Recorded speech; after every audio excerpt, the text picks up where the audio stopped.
Welcome to king of grammar.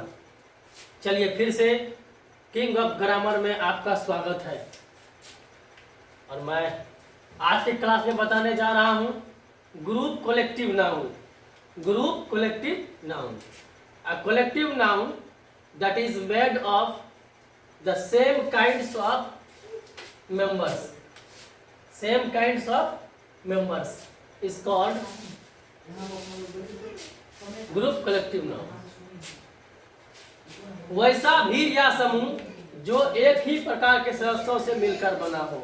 वैसा भीड़ या समूह जो एक ही प्रकार के सदस्यों से मिलकर बना हो तो उसे ग्रुप कलेक्टिव नाउन कहा जाता है। जैसे एग्जांपल में आप देखिए, people, public, cattle, pageantry, cavalry, police, etc. यानी आप ग्रुप कलेक्टिव नाउन के अंतर्गत इन तमाम एग्जांपल्स को आप पढ़ सकते हैं। और इन तमाम चीजों के बारे में सबसे पहले हम लोग जानते हैं कि ये जब भी रहेगा ग्रुप कलेक्टिव नाउन वह एक से अधिक की संख्या में रहेगी। यानी कहने का तात्पर्य यह है वह क्या रहेगा, प्लूरल रहेगा। जैसे में यहाँ पर इसका जो फैक्ट है उस फैक्ट को हम पढ़ते हैं। फर्स्ट में आपका है फैक्ट नंबर 1 में it is a plural and gets plural verb. यह क्या होगा, प्लूरल होगा। एक से इसकी संख्या क्या होगी, अधिक होगी। एस और ES is not used with it. S या ईएस का प्रयोग इसके साथ नहीं किया जाएगा। यहाँ पीपल्स नहीं पढ़ा जाएगा, पब्लिक्स नहीं, कैटल्स नहीं लिखा जाएगा, प्रेजेंट्रीज नहीं लिखा जाएगा, कैवलरीज नहीं लिखा जाएगा, पुलिस सेस नहीं होगा। यानी कहने का मतलब है इसमें एस या ईएस का प्रयोग हम कभी नहीं करेंगे।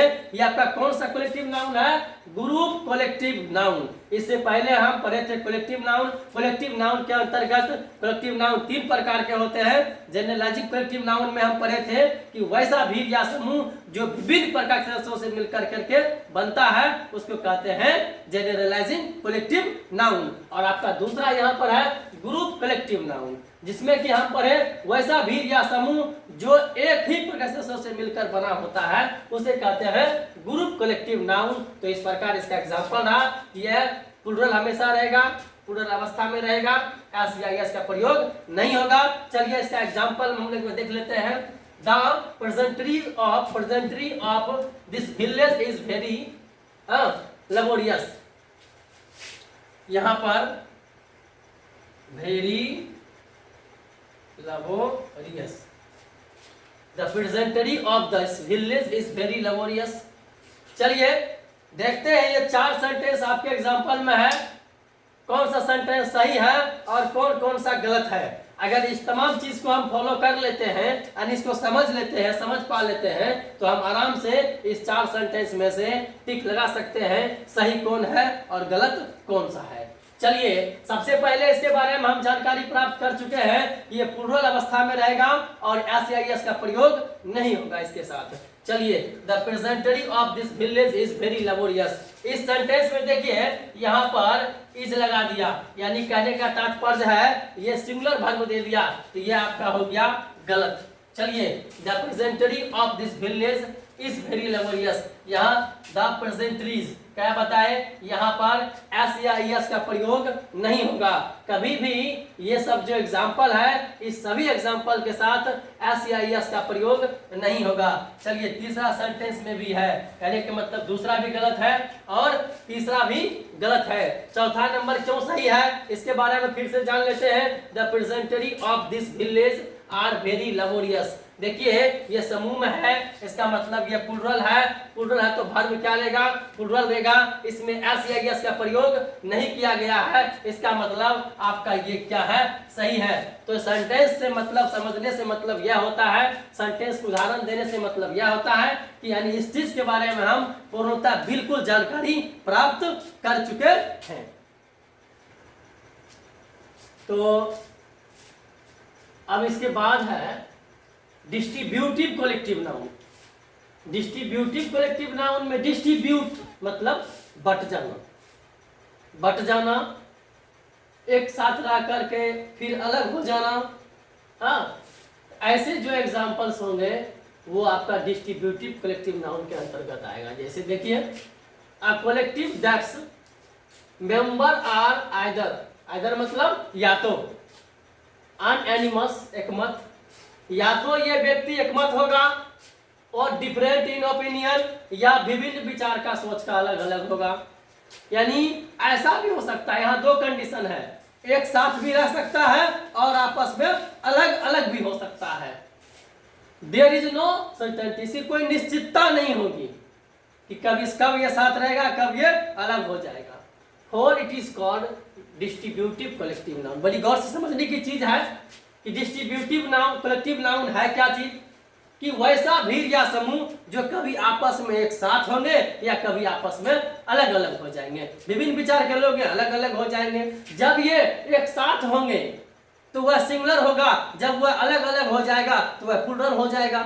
जैसे कि एग्जांपल हम आप यहाँ बोर्ड पर देखते हैं, कह रहा है, तो कैसे समझेंगे कि वह सिंगुलर होगा, कैसे समझेंगे प्लूरल होगा, जबकि वर्ड क्या है, सेम है।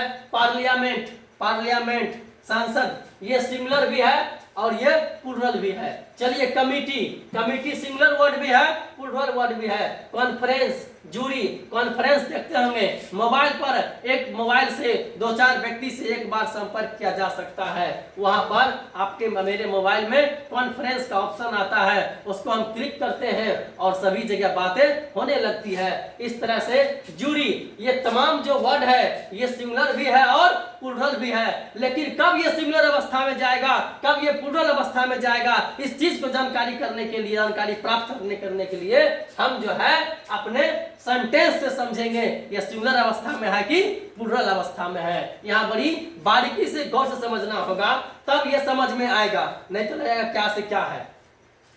चलिए, जब ये सिंगुलर अवस्था में रहेगा तो कैसा एग्जाम्पल होगा, जब ये प्लूरल अवस्था में रहेगा तो कैसा एग्जाम्पल होगा, इस चीज को हम लोग जानते हैं।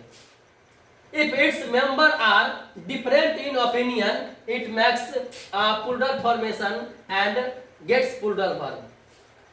चलिए, कहता है जब ये अलग अलग रहेगा, और यहाँ पर देखिए, यहाँ कह रहा है if its member are unanimous, it makes a singular and gets singular verb. चलिए, जब ये सिंगुलर अवस्था में रहेगा तो सिंगुलर वर्ब लेगा, जब ये अलग अलग रहेगा, बट करके रहेगा, तो वह क्या हो जाएगा, प्लूरल हो जाएगा, तो प्लूरल वर्ब लेगा। चलिए, इसका एग्जांपल देखते हैं। The committee have taken a bold step in this case. दूसरा एग्जांपल आपका है, the committee has taken a bold step in this case. आप बताइए कि जब कमिटी एक्शन में कब आएगी, जब वह कई लोग मिलकर के जो कमेटी का निर्माण किया है एक सहमत होगा, यानी एक साथ होगा, तभी तो वह कमेटी जो है एक अच्छा स्टेप ले सकता है। तो इसीलिए हम सेंटेंस से परखेंगे कौन सा सिंगुलर होगा, कौन सा प्लूरल होगा। The committee have taken a bold step in this case. The committee has taken a bold step in this case. चलिए, यहाँ पर सिंगुलर अवस्था में जा रहा है और यहाँ पे वर्ब क्या दे दिया है, प्लूरल, तो ये क्या हो जाएगा, गलत हो जाएगा। The committee has taken a bold step in this case, ये आपका क्या हो जाएगा, सही हो जाएगा। चलिए, दूसरा चलते हैं। If its member are different in opinion, it makes a plural formation and gets plural verb. यदि इसका सदस्य जो है वो विभिन्न विचार का होगा, अलग अलग विचार के होंगे, तो वह क्या हो जाएगा, मजबूती में नहीं रहेगा, एक मत में नहीं रहेगा तो मजबूती में नहीं रहेगा, तो वह क्या हो जाएगा, प्लूरल हो जाएगा, अलग अलग विचार का हो जाएगा, और अलग अलग विचार का होगा तो प्लूरल होगा, तो प्लूरल वर्ब देंगे। तो इसका एग्जांपल देखेंगे।